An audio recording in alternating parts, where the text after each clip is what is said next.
A magnitude 6.6 earthquake struck offshore near Balut Island in southern Philippines at 7:34 p.m. local time on the 26th of June 2026.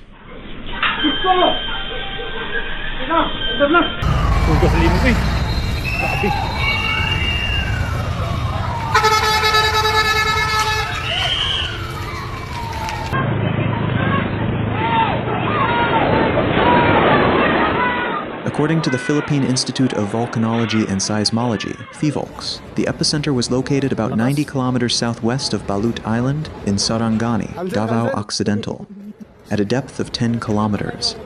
The earthquake was felt across Mindanao, including General Santos City, Zamboanga City, the Davao Region, BARMM, and Soccsksargen.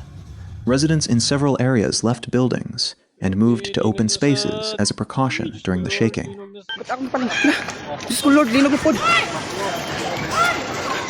Oh my God! Ako ipalong!